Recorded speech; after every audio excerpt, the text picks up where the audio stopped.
Hallelujah. Praise the Lord. और एक बार परमेश्वर का पवित्र वचन लेकर के आपके सामने आने के लिए प्रभु ने मुझे और एक मौका दिया, इसके लिए मैं प्रभु को धन्यवाद करता हूँ। I thank God for giving me another chance to bring the word of God. तीमुथियुस का जो पुस्तक में से हम पढ़ेंगे, In the book of Timothy we will read, प्रेरित पौलुस ने तीमुथियुस के लिए लिखे हुए एक लेखक है। so the apostle Paul write this letter for the Timothy. इसमें बहुत ही अच्छी बातें हमें सीखने को मिलता है और परमेश्वर का अनुग्रह, परमेश्वर का आशीष है और परमेश्वर कौन है करके हमें बता देता है। We learn here over who is Christ and what is the blessing of Christ.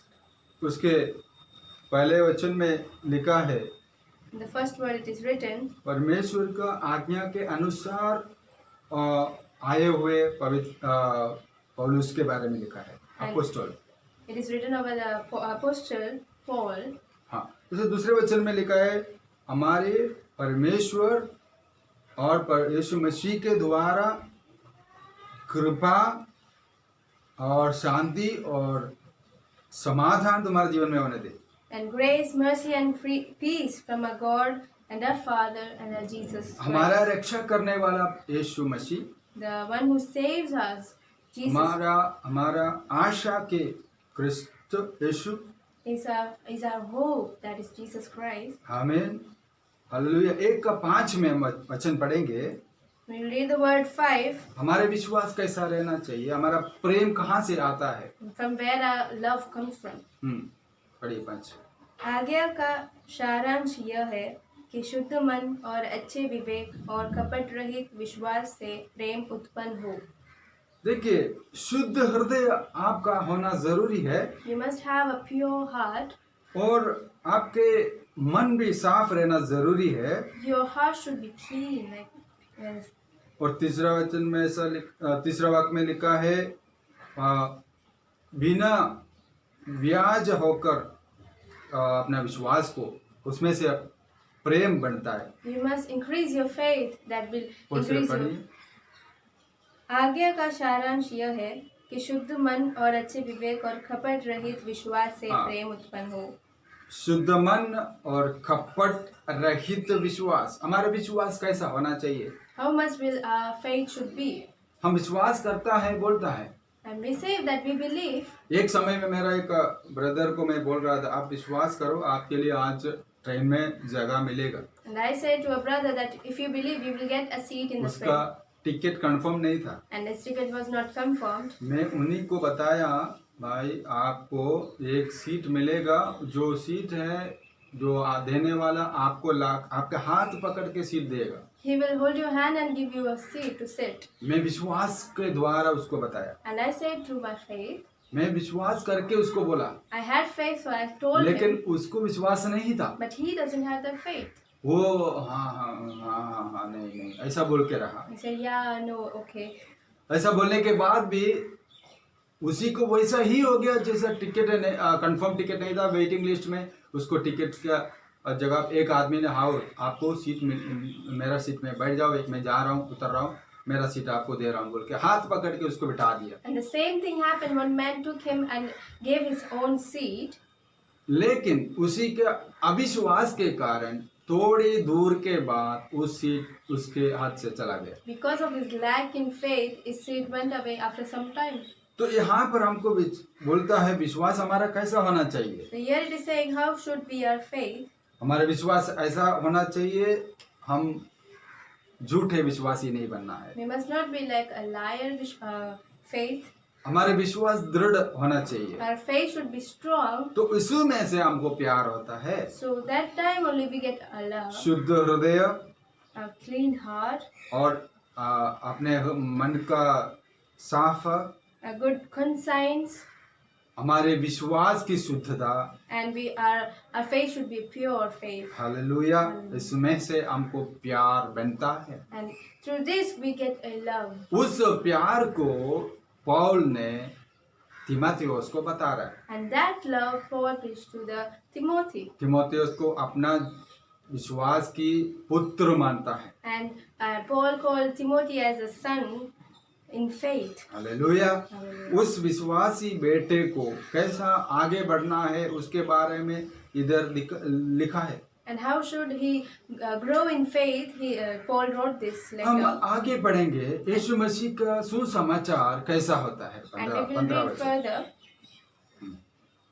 हम पढ़ेंगे, 15वें वचन पढ़ेंगे। यह बात सच और हर प्रकार से मानने के योग्य है कि यीशु मसीह पापियों का उद्धार करने के लिए जगत में आया, जिनमें सबसे बड़ा मैं हूँ। हालेलुया। हालेलुया। यीशु मसीह पापियों को रक्षा करने के लिए इस दुनिया में आया है करके एक बात विश्वास के योग्य है। हर एक व्यक्ति को ज्ञान समझने वाला योग्य बात है करके यहाँ पर बताता है। So you are saying this is faithful saying and worthy of all exception. देखो पौलुस ने तीमुथियुस को बोलता है आपको विश्वास करने का एक योग्य बात यह है यीशु मसीह पृथ्वी पे आया है पापियों को रक्षा देने के लिए। You can believe and be worthy of exception that Jesus Christ came into the world to save sinners. विश्वास के योग्य वचन है। And it is a faithful word saying. Hallelujah. आगे बोलते परमेश्वर एक है। And in further it is said that Jesus Christ is. 17वें वचन पढ़ेंगे। अब सनातन राजा अर्थात अविनाशी अंधे के अद्भुत परमेश्वर का आदर और महिमा युगानुग आमीन। होता रहे। युगान युग बढ़ता रहे। आमीन। ऐसा लिखा है। तो परमेश्वर हमेशा के लिए राजा है। यीशु मसीह है, वो अक्षय है, अदृश्य है और एक की परमेश्वर है, वो सच्चा परमेश्वर है। ये ऐसा लिखा है। Jesus is the King, eternal, immortal and invisible God. आमीन। हालेलुया। इस परमेश्वर के बारे में हमें सिखाने के बाद ये दूसरा अध्याय में हम पढ़ेंगे तो हमारे जीवन हम कैसा परमेश्वर के सामने हमारे प्रार्थना कैसा होना चाहिए, हमारा नेता लोगों के लिए, हमारा प्रेसिडेंट के लिए, हमारा प्राइम मिनिस्टर के लिए, हमारा इसमें लिखा है राजा लोगों के लिए, अधिकारियों के ऊपर, उन सभी लोगों के लिए हम प्रार्थना और याचना और उनके बीच में उनके लिए हम प्रार्थना करना है करके यहाँ पर बताता है। And the second chapter it is said that we must pray for all the president, all the ministers. We have to pray for them. ऐसा मेरे ख्याल से क्रिश्चियनिटी में ही लिखता है आप अपना अधिकारियों के लिए प्रार्थना करो। And in Christianity only it is said that you must pray for all the authorities. Hallelujah. अधिकारियों को उनके लिए प्रार्थना करो और अधिकारियों को नीचे नम्र रहो और अधिकार जो न्याय है और कानून है उसका पालन करो करके पवित्र वचन में लिखा है। In the word of God it said that you must pray for the authorities, be humble in front of them Hallelujah. and follow their rules. 2:5 में एक वचन महत्वपूर्ण वचन लिखा है। And in Timothy 2 verse 5 it is said, परमेश्वर एक ही है। पढ़िए। क्योंकि परमेश्वर एक ही है और परमेश्वर और मनुष्य के बीच में भी एक ही बिचवाई है, अर्थात यीशु मसीह जो मनुष्य है। परमेश्वर का नाम की महिमा हो। Name of the Lord be glorified.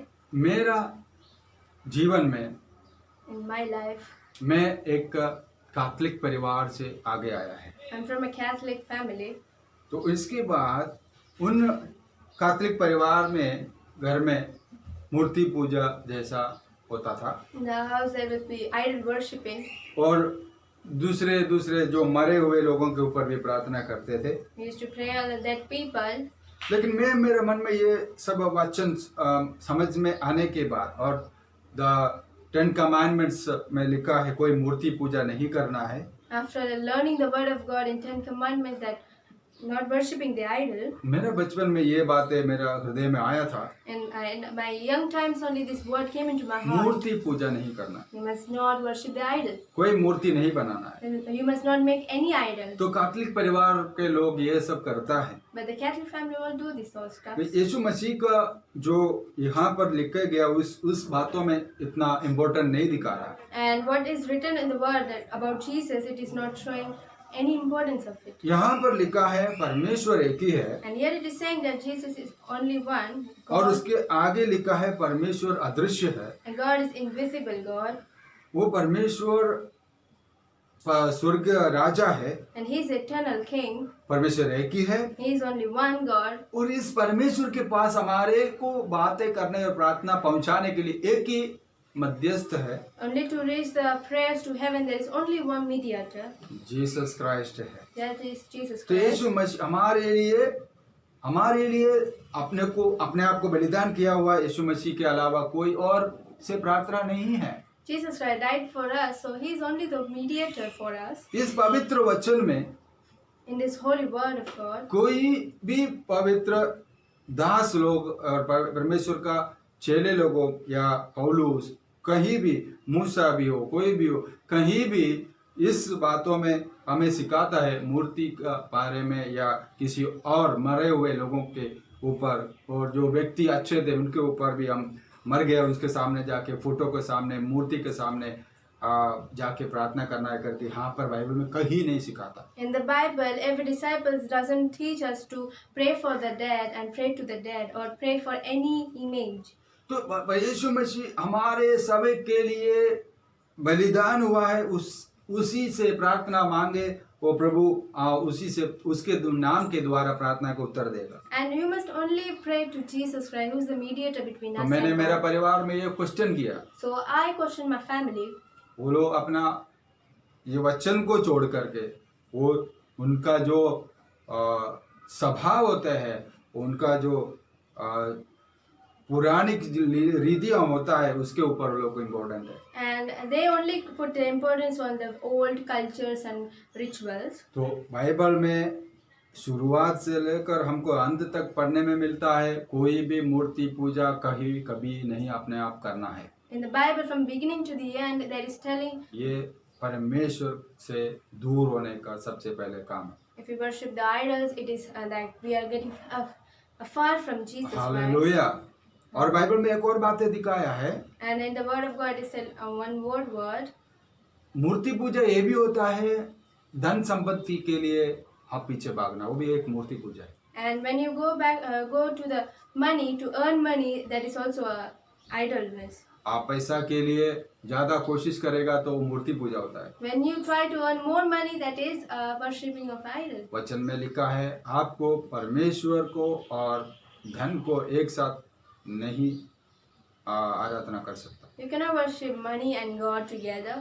अगर परमेश्वर से आप निर्भर है तो परमेश्वर से ही आप निर्भर रहो। And if you are surrendering to God, you must surrender to God. मेरा टेस्टिमनी है, So this is my मेरा testimony. गाड़ियाँ खराब हो गया था When my car was like broken, तो मैं परमेश्वर को बोला, परमेश्वर मेरे पास पैसा नहीं है, God, I don't have the money. तो मैं प्रार्थना किया मेरा गाड़ी संभालने के लिए, And I prayed, you take care of my car. लेकिन Lord. प्रार्थना सुना है लेकिन मेरा गाड़ी खराब हो गया। And he heard my prayer, but my car was मैं बोला एक भी पैसा मैं नहीं दूंगा। and I said, I will not give any money to my तो car. परमेश्वर ने सुना मेरा प्रार्थना, And God listened to my prayer. मेरे को मन में ऐसा बोला, बेटा कोई टेंशन नहीं, मैंने तुम्हारे बातें पूरा कर दूंगा। And in my heart, I get a feeling that God is saying that I will take care of your car. ये सच बात है, रियल बात है। मैं विश्वास किया, परमेश्वर मेरा प्रार्थना सुना। And this is the real thing. I believed in God, and God listened to my prayer. Hallelujah. Hallelujah. जो ऐसा हमारा विश्वास होना चाहिए। यीशु मसीह बोला, वचन में लिखा, तुम्हारे खाने पीने के बारे में तुम टेंशन मत लो। In the word of God is saying that you must not take worry about what you eat and drink. तुम्हारे कपड़े के बारे में टेंशन मत लो। Do not take attention about what you will wear. कल के बारे में सोचो मत। Don't think about tomorrow.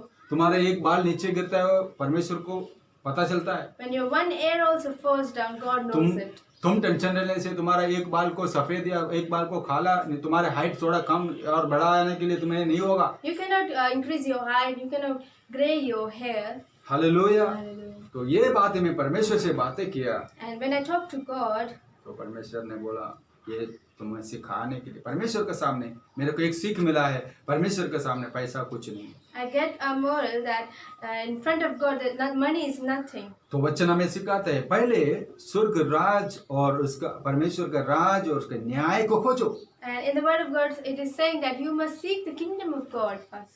उसके साथ साथ जो भी परमेश्वर आपको देना है वो आपको देगा। And with all that, all things will be added. पैसा के पीछे मत भागो। Don't go after money. आपके पीछे पैसा आएगा, आप परमेश्वर के पीछे जो भागो। Money will come after you. You go after God. Praise the Lord. इस वचन के द्वारा आप सबको परमेश्वर आशीष करे। God bless you all through this word. Hallelujah. Amen.